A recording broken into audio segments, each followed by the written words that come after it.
ರಂಗಭೂಮಿ ಕಲಾವಿದರಿಂದ ಹಿಡಿದು ಅನೇಕ ಕಲಾವಿದರು ನಮ್ಮ ಹುಡುಗನ ಮತಕ್ಷೇತ್ರ ತಾವೆಲ್ಲ ಕೇಳಿರ್ಬೋದು. ಪಿ ಬಿ ದುತ್ತುರ್ಗಿ ಅವ್ರನ್ನ ಕೇಳಿರಲ್ಲ. ಪಿ ಬಿ ದುತ್ತುರ್ಗಿ ಸಂಪತ್ತಿಗೆ ಸವಾಲನ್ನು ಪಿಕ್ಚರನ್ನು ನಾಟಕವನ್ನು ರಚಿಸಿ ಡಾಕ್ಟರ್ ರಾಜ್ಕುಮಾರ್ ಅವರಿಗೆ ಸಂಪತ್ತಿಗೆ ಸವಾಲನ್ನು ಇವತ್ತು ಪಿಕ್ಚರನ್ನು ಕೊಟ್ಟಂಥವ್ರು ಪಿ ಬಿ ದುತ್ತುರ್ಗಿ ಅವರು. ಅಂಥ ಒಂದು ಕಲಾವಿದರ ತವರು ನಡೆಸಿಕೊಂಡಿರುವಂಥ ನಮ್ಮ ಹುಡುಗನ ತಾಲೂಕು, ಅದರಲ್ಲಿ ವಿಶೇಷವಾಗಿ ಇಳಕಲ್ ನಗರ. ಅದರಲ್ಲಿ ನಮ್ಮ ಉತ್ತರ ಕರ್ನಾಟಕಕ್ಕೆ ಬಂದರೆ ಭಾಳಷ್ಟು ಜನ ನಿರ್ಮಾಪಕರು ಕಡಿಮೆ, ನಟರು ಕಡಿಮೆ, ನಟಿಯರು ಕಡಿಮೆ. ಅದರಲ್ಲಿ ಇತ್ತೀಚೆಗೆ ಸ್ವಲ್ಪ ಜನ ಬರ್ತಾ ಇದ್ದಾರೆ, ನಮ್ಮ ಸಿದ್ದೇಶ್ ವಿರಕ್ತಿ ಮಠ ಅಂತವರು. ಅವರಿಗೆಲ್ಲ ನಾವು ಏನು ಮಾಡಬೇಕು? ಪ್ರೋತ್ಸಾಹವನ್ನು ಮಾಡಬೇಕು, ಅವರಿಗೆ ಪ್ರೋತ್ಸಾಹಿಸಬೇಕು. ಅವ್ರ ಪಿಕ್ಚರನ್ನು ನಾವು ನೋಡಿದ್ರೆ ಇಲ್ಲಿ ಮೊಬೈಲ್ ಮೇಡಮ್ ಹೇಳಿದ್ರಲ್ಲ, ಒಂದು ಸಿನಿಮಾ ಮಾಡಿದರು ನರಗುಂದ ಬಂಡಾಯ ಅಂತೇಳಿ. ಆ ಸಿನಿಮಾ ಇವತ್ತು ಯಶಸ್ವಿ ಆಗಲಿಲ್ಲ ಅನ್ನೋ ಮಾತನ್ನು ಕೂಡ ಹೇಳಿದರು. ಯಾಕಂದರೆ ನಾವು ಎಲ್ಲ ಕಲಾವಿದರನ್ನ ಪ್ರೋತ್ಸಾಹವನ್ನು ನಾವು ಮಾಡ್ತೀವಿ, ಆದರೆ ನಮ್ಮ ಉತ್ತರ ಕರ್ನಾಟಕದವರಿಗೆ ನಾವು ವಿಶೇಷವಾದ ಕಾಳಜಿಯನ್ನು ವಹಿಸಿ ಅವರಿಗೆ ಪ್ರೋತ್ಸಾಹ ನೀಡುವಂಥ ಕರ್ತವ್ಯ ನಮ್ಮ ಉತ್ತರ ಕರ್ನಾಟಕದ ಜನತ್ತು ಮಾಡಬೇಕು ಅನ್ನೋ ಮಾತನ್ನು ಹೇಳಕ್ಕೆ ಇಚ್ಛೆ ಪಡ್ತೇನೆ. ಯಾಕಂದರೆ ಇವತ್ತು ಸಿನಿಮಾ ರಂಗ ಇವತ್ತು ಏನಾದರೂ ಒಂದು ಅಸ್ತಿತ್ವದಲ್ಲಿ ಇವತ್ತು ಜೀವಂತ ಇದೆ ಅಂದರೆ ಅದು ಉತ್ತರ ಕರ್ನಾಟಕವೇ ಕಾರಣ ಅನ್ನೋ ಮಾತನ್ನು ಭಾಳ ಹೆಮ್ಮೆಯಿಂದ ನಾನು ಹೇಳಕ್ಕೆ ಇಚ್ಛೆ ಪಡ್ತೀನಿ. ಯಾಕಂದರೆ ಉತ್ತರ ಕರ್ನಾಟಕದವರೇ ಅಭಿಮಾನಿಗಳು ಭಾಳ. ವಿಷ್ಣು ಅಭಿಮಾನಿಗಳಿಂದ ಹಿಡಿದು ರಾಜ್ಕುಮಾರ್ ಅಭಿಮಾನಿಗಳಿದಾರ, ಅಂಬರೀಷ್ ಅವರ ಅಭಿಮಾನಿಗಳಿದಾರ. ಈಗ ಇತ್ತೀಚೆಗೆ ಅದಾರ ಬಿಡಿ, ಈಗ ಕಿಚ್ಚ ಭಾಳ ಮಂದಿ ಇದ್ದಾರೆ ಇತ್ತೀಚೆಗೆ. ಆದರೆ ನಮ್ಮ ಕಾಲದ ಹೀರೋಯಿನ್ಗಳು ಇವರೆಲ್ಲ, ನಿಮ್ಮ ಕಾಲದ ಹೀರೋಗಳು ಬೇರೆ ಅದಾರೆ. ನಮ್ಮ ಕಾಲದ ಹೀರೋಯಿನಿ, ನಮ್ಮ ಕಾಲದ ಹೀರೋಗಳು. ನಿಮ್ಮ ಕಾಲದ ಹೀರೋಯಿನಿ ಭಾಳ ಮಂದಿ ಅದಾರಪ್ಪ, ಅವ್ರು ನೋಡೋಕ್ಕಾಗೋದಿಲ್ಲ. ಅವ್ರು ಭಾರಿ ಅದಾರ. ಉಳಿಸ್ಕೊಂಡು ಇವತ್ತು ಅಭಿಮಾನಿಗಳಿಗೆ ಇವತ್ತು ಒಬ್ಬ ನಟ ಆಗಿ ಇವತ್ತು ಯಾವ ರೀತಿ ಇವತ್ತು ಸಾರ್ವಜನಿಕ ರಂಗದಲ್ಲಿ ಅವರು ಕಲಾವಿದರಾಗಿ ಇವತ್ತು ನಟಿಸಿದಂಥವರು, ಅದು ವಿಶೇಷವಾಗಿ ಡಾಕ್ಟರ್ ವಿಷ್ಣುವರ್ಧನ್ ಅವರನ್ನು ಮಾತನ್ನು ಭಾಳ ಹೆಮ್ಮೆ ಅಂತ ನಾನು ಹೇಳಕ್ಕೆ ಇಷ್ಟಪಡ್ತೇನೆ. ಯಾಕಂದರೆ ಅವ್ರ ಬಗ್ಗೆ ಎಷ್ಟು ಹೊಗಳಿದ್ರು ಕಡಿಮೆ ನಾವು. ಯಾಕಂದರೆ ಭಾಳ ವಿಶೇಷವಾದ ಹೃದಯವಂತರು. ನಾನು ಅವ್ರಿಗೆ ಭೇಟಿಯಾಗಿದ್ದೀನಿ ಅನೇಕ ಸಂದರ್ಭದಲ್ಲಿ. ನಾನು ನಮ್ಮ ತಂದೆಯವ್ರ ಜೊತೆಗೆ ನಾನು ಭೇಟಿಯಾಗಿದ್ದೀನಿ.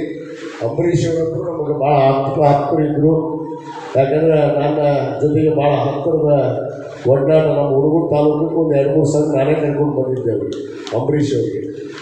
ಮತ್ತು ಅಂಥ ಹಬ್ಬ ಕಲಾವಿದರು ನಮ್ಮ ಹಿಂದಿನ ಕಾಲದಲ್ಲಿ ಇದ್ದರು.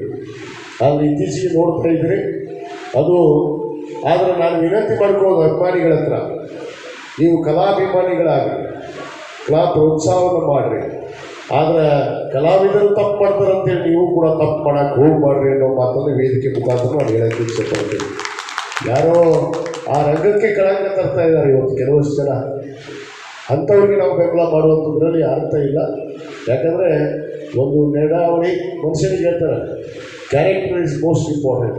ಕ್ಯಾರೆಕ್ಟರ್ ಅನ್ನೋದು ಭಾಳ ದೊಡ್ಡದ ಗೌರವ ಕೊಡುವಂಥದ್ದು. ಅದನ್ನು ನಾವು ಉಳಿಸ್ಕೊಂಡು ಹಿಡಿಯುವಂಥವ್ರಾಗಬೇಕು.